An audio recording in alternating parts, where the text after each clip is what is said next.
Hello and welcome to Valley View News. I'm Elise Linares. And I'm Erick Mejia. All Homeland Security officers on the ground in Minneapolis are now required to wear body cameras. Tensions grew after the fatal shooting of Alex Preddy by federal agents, fueling protests and renewed demands from some Democrats for changes to immigration policies. Secretary Kristi Noem announced that every officer in Minneapolis will have to wear body cameras. Once it is successfully implemented, the body camera program is expected to expand nationwide. The Border Patrol's Gregory Bovino was removed from the head of operations. Alongside that, the Trump administration is planning to withdraw over 700 immigration agents from Minnesota. California State University Northridge students hosted an ICE Out protest Tuesday afternoon. The flyer for the protest was posted a day after the university alerted students that ICE was present. The protest began at noon with over 300 students in attendance. Students and fellow professors were extremely passionate about the cause at hand and demonstrated that peacefully at Matador Square. Iran is pushing back against new pressure from Europe after the European Union took steps targeting Iran's Revolutionary Guard. Iranian leaders called the move unfair and warned they could respond. At the same time, tensions remain high between Iran and the U.S., with officials on all sides saying they want to avoid a wider conflict, while talks continue behind the scenes. With the post-Venezuelan president Nicolas Maduro facing severe drug trafficking and narco-terrorism charges, Venezuelan rights activist Javier Tarazona has been released by the government amid the U.S. pressure for reforms. Alongside him, more than 300 political prisoners have been confirmed to be liberated by Foro Penal, a Venezuelan rights group. Russia launched its largest overnight attack on the year on Ukraine's energy infrastructure, firing more than 70 missiles and 400 drones. The strikes caused widespread power outages across the country. Peace talks remain stalled as Russia continues to demand control over the eastern Donetsk and Luhansk regions. No agreement has been reached to prevent future Russian invasions, though Ukrainian President Zelensky says a U.S. security agreement is ready. Investigators are looking into the cause of a fire in Hollywood. Over 40 firefighters were sent to Vista del Mar and extinguished the fire in 20 minutes. During the search of the home, the bodies of a 15-year-old teenager and her grandmother were found. The department says both succumbed to their injuries and they were both determined dead at the scene. Governor Gavin Newsom is rolling out new funding to address homelessness in California. The state announced hundreds of millions of dollars in new housing and prevention grants after a reported drop in unsheltered homelessness. Newsom's latest budget continues funding homeless programs, but with stricter rules. Cities will now be required to show real results or risk losing state funding. The Internal Revenue Service announces the beginning of the 2026 filing season. The IRS is dealing with a series of layoffs following the re-election of President Trump. Those who experience problems with their taxes may face challenges, as it may be harder to get a customer service representative on the phone. The IRS, however, is expecting a smooth filing season. The East Coast is dealing with a winter storm that continues to bring freezing temperatures to several states. Temperature highs are below 20 degrees Fahrenheit, with lows can see temperatures below zero, along with dangerous wind chills. Known as the nor'easter, the storm could bring aggressive winds and additional snow to states along the coast. The Metro Board has approved a plan to build a high-speed rail line between San Fernando Valley and West Side. The route would form all the way from Van Nuys to the Metro E-Line Sepulveda station. Potentially 13 miles of rails with 7 stations will come at an estimated cost between $20 billion to $25 billion. Travel time is expected to be 20 minutes. The Kaiser Permanente strike continues in California and Hawaii as more workers continue to strike. The strike began last week and involves about 31,000 members of the United Nurses Associations of California and the Union of Healthcare Professionals. There seems to be no end in sight as workers fight against unfair labor practices. The Los Angeles Unified School District and its officials have been warned of potential layoffs due to budget projections. Enrollment continues to decline, along with issues with the Trump administration that threaten school funding and affect students' cultural identities. Gavin Newsom is urged to use the withheld $5.6 billion from Proposition 98 on students, which would prevent a downward spiral in LAUSD schools. February is Black History Month, and our very own Marcus Nocerino attended the Forest Lawn Black History Month event. Thank you, guys. February is Black History Month. Opera singer Charles Lane is hosting an event at Forest Lawn with music and dance, celebrating the culture. Showcasing the performances and art to the public, guest artists at the event were able to bring the culture to life. Well, this is our third year doing it, and it's always wonderful and exciting, and these group of singers are just absolutely incredible. It's always a joy to come back and to work with them because they're such pros, and the band, they're such pros. People can really delve in and learn something new that maybe they didn't know before, didn't learn in school. Information is always important. You know, particularly right now when the administration is trying to whitewash our history.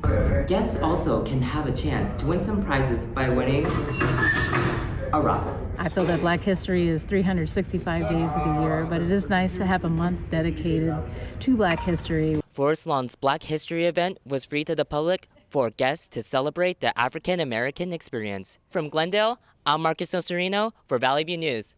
Back to you guys. Coming up after the break, entertainment and sports you don't want to miss. I'm an ex-drug dealer, and I'll be your sub today.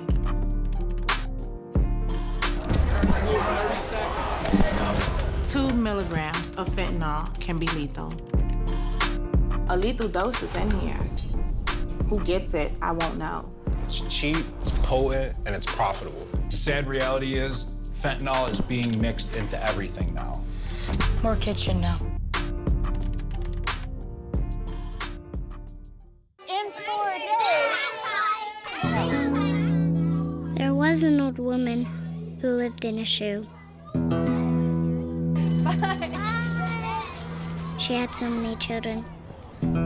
She didn't know what to do.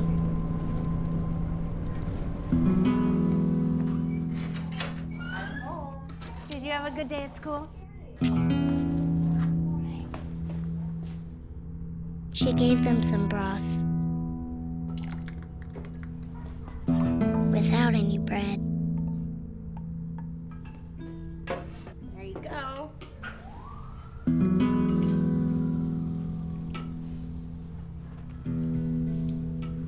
And kissed them all soundly. Night night. Good night. And put them to bed. Hunger is a story we can end.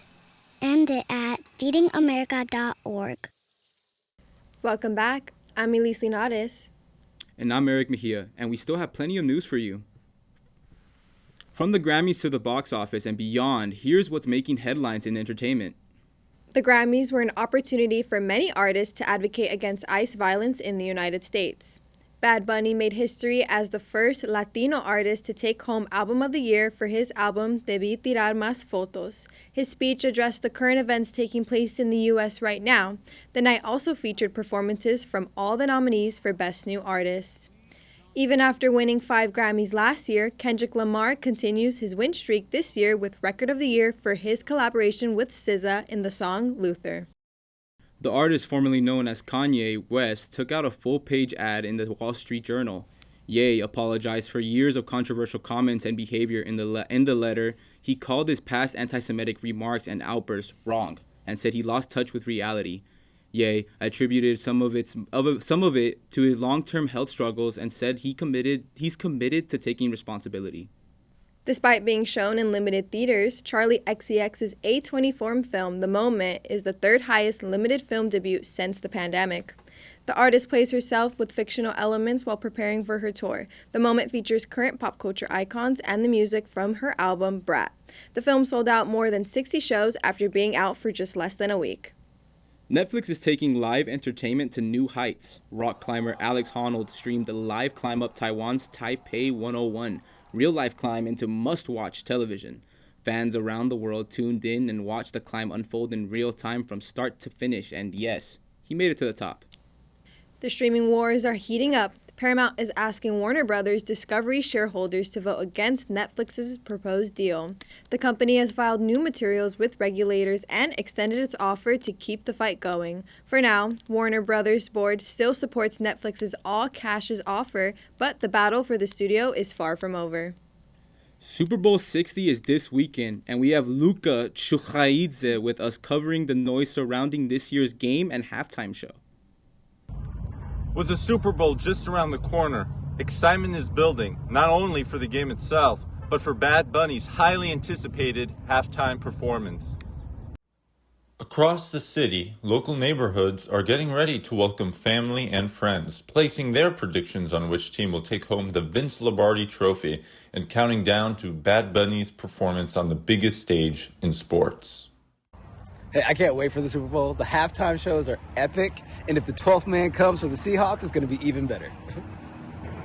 While most fans are disappointed that the Los Angeles Rams didn't make it to this year's Super Bowl, expectation still remains high for a thrilling game between the Patriots and the Seahawks. Yeah, so I'm pretty sure the Seahawks are going to take it. When they played my Rams, I had a feeling like whoever won that game was going to pretty much win the Super Bowl. But unfortunately, I don't think the Patriots have a chance. I think the Seahawks are going to blow them out. CSUN Baseball brought former players back to campus for its annual alumni game. Valley View's Daniel Parker has more. For many CSUN baseball players, this isn't just another game. It's a chance to come back, see familiar faces, and spend time back on the field they once called home. Alumni from across decades got the chance to reconnect with their former teammates, all the while meeting the next generation of Matador baseball. I think it means and it really demonstrates just how connected we all are and what a community it is to be around. So, meeting athletes from the 1970s, the 80s and beyond and all coming together here to celebrate, it's just a tremendous feeling. For many, the alumni game goes beyond baseball. It's a chance to return to where those bonds first began. Yeah, just appreciate the relationships, with the guys that you graduate with. Those are the things that are invaluable to us, No one's going to remember the statistics, back when we were players, but we'll always remember the stories. Those things will always be told throughout our whole lifetime, and you can't take those things for granted. The yearly tradition gives current players a chance to see the legacy they're now a part of and the community that continues long after graduation. Coming up on Valley View News, more on the World Cup coming to the United States, Canada, and Mexico this summer. Your life sounds pretty great. Don't let a buzz ruin it. Buzz driving is drunk driving.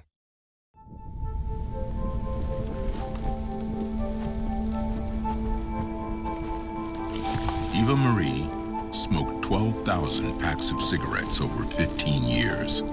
She quit, and now there's a new lung cancer screening that could save her life. You stopped smoking, now start screening. No matter how much you smoked, early detection could save you. Talk to your doctor or learn more at savedbythescan.org.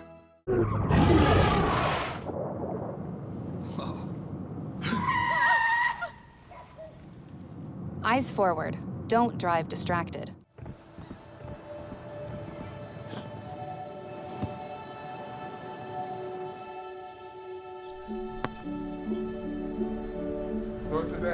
I don't remember how it started.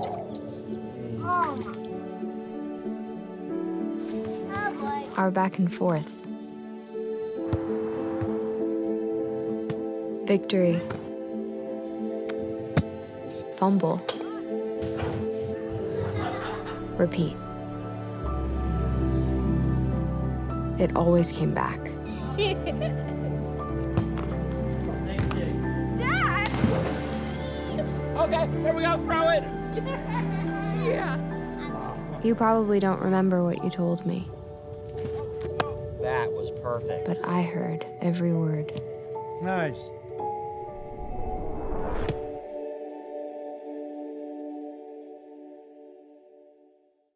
Welcome back. Hey Eric, are you going to the FIFA World Cup? See, I wish, but those ticket prices are crazy. Thankfully, our very own Habis Pascual was at the SoFi Stadium as it prepared to host the 8th World Cup matches this summer. SoFi Stadium is a site that will feature 8 FIFA World Cup matches this summer, one being the U.S. men's national team hosting Paraguay on June 12th in their opening match here at SoFi Stadium. For the first time in history, 3 nations will be hosting: Canada, the United States, and Mexico. SoFi, the most expensive stadium in this World Cup, is expecting to house 70,000 fans per game. I do think the best international event, sporting-wise, by far is the World Cup. The whole world is focused on the World Cup and they enjoy it a lot, especially the fact that it comes around every 4 years. We asked local players and fans which team they'll be cheering for this summer. obviously I got to support the U.S., but I think France has a really good team. Brazil's always fun to watch, so who knows who will win. England is the team I'm going to be rooting for. It's 60 years since we've won it. Feels like the time, maybe this year. Quite excited about that. This summer, it promises excitement and more goals. Reporting from SoFi Stadium, I'm Pascual for Valley V News. And there's actually more from Javes. He caught up with Edward Cowich to break down the FIFA World Cup. Take a look. There you have it, guys. Today we have a special guest, Edward Cowich, LA Times sports writer, who is going to talk us a little bit more in depth about the World Cup that's happening here in LA. Edward, thank you for being here today. We're so glad that you're here to talk us a little bit more about your experiences in World Cups and previous facets of your career. One being Brazil. Can you kind of talk to us through about that World experience and World Cup experience throughout your career? Thank you for having me, Javes, and it's a dream come true for any journalist to cover an event that you always saw when you were a kid. I'm a big soccer fan, and when I grew up in Mexico, that was my first real tournament that I used to follow on TV, and just being there in person, and not only being in person, getting paid to work and being there, it's something that I never thought was going to happen in my life, and I've been very fortunate to be there for 3 times. I was in Brazil, like you said, in Russia, and in Qatar, and this is going to be my 4th, but I'm always going to remember Brazil because Brazil is one of the biggest soccer countries out there, and some of my favorite soccer players are from Brazil. So being there, it's like a world party. You see fans from all over the place who shared that same passion for soccer, and just being there and seeing Spanish people, people coming from all over the country, and talking to them. That's the beautiful part about the World Cup, just meeting new people. And how do you see the magnitude of this event happening here in 3 countries this World Cup? It's going to be Canada, the United States, and Mexico. What are your perspectives of the new format as well, with the 48 teams and 104 matches? It's going to be way different. Actually, it's going to be, I don't know if it's going to be my favorite World Cup because there's 3 countries. I think the beautiful part, like I said, in a World Cup is having a lot of people from different countries, from different places, sharing the passion of soccer in one place, in one city. Now we're going to have 3 countries. We're going to have the World Cup beginning in Mexico, and then we have some games in Canada, and then a lot of games in the U.S. So I don't know how it's going to be. I'm going to be covering mostly Mexico, so that's going to be, I think, a different kind of World Cup out there in Mexico. But here, it's also going to be very interesting with all the political stuff going on. But I think it's going to be way, way, way different than Qatar 4 years ago. Everything was happening in one city. So this is like the opposite of what happened in Doha. But I think once the games start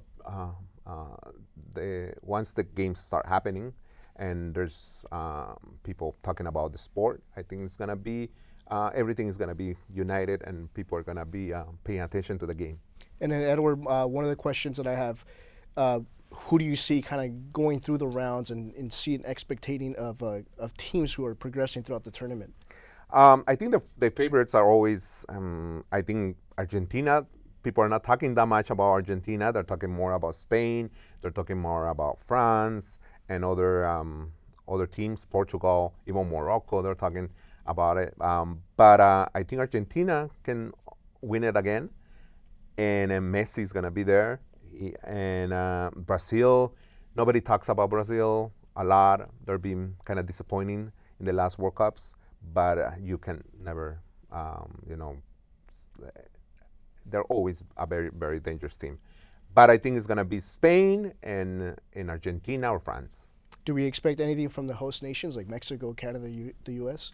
It's going to be interesting. I think the U.S. is going to be. I think they're obviously very the favorites for their group in the group stage. Here playing in Los Angeles, 2 of their games, and 1 in Seattle. I think the U.S. is going to, out of the 3 host countries, I think the U.S. is going to be the most successful. And by successful, I mean probably reaching the quarterfinals, the semifinals, maybe.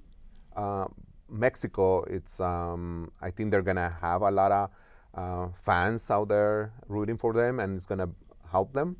But the team itself is not that good. And Canada, I think that's has a very difficult group stage, and might be the team that is going to be the disappointing one. They haven't won a World Cup game in their entire history, so just by winning 1 game, I think will be good for them. Obviously, talking with Jesse March, the head coach, he said they want to reach quarterfinals. And then also the World Cup touching down in Los Angeles. Do we expect a lot of fan base at SoFi Stadium for the 8 games? I think they're going to be sold out stadiums. And the U.S. is playing twice. That's going to be, I think it's going to be a really, really awesome atmosphere. Iran is playing 2 games. They have a very good fan base here in the U.S. So I think it's going to be, those games are going to be packed, and probably maybe Italy is going to play here. We're going to have to wait until March to see if they're actually qualifying, but I think it's going to be very intense. And for people who haven't been to a soccer game in a World Cup, you have to catch that. It's a whole different vibe. It's like, people wait. Some people wait for the Super Bowl. Some people wait for the World Series. Some people for the NBA Finals. This is it. This is like having a lot of Super Bowls in one tournament. And then I have a question, a little bit more personal. Like, as a sports reporter, what's your advice for other reporters who want to follow in your footsteps eventually and cover such big events? It's a very good question. I think what I did, I really followed my passion. I knew that I wanted to be a sports reporter. Before I wanted to be a TV reporter, but I got a job one day at a newspaper, and I realized that my passion for sports was stronger than being in front of the TV, and I like being on the field. And a big part of the World Cup is being on the field. Like I said, meeting new people, seeing a lot of things. I've been very fortunate to be in so many big games, and there's no money that can pay that, because it's not only being at the game, but I can see the behind the scenes. You can actually talk to players, and that's awesome. But I think everything started with my passion, following my passion. And then Edward, what's the countdown for you? What's this ideal final for this 2026 World Cup in New York? The ideal final. Which teams would you like them to? I like Brazil.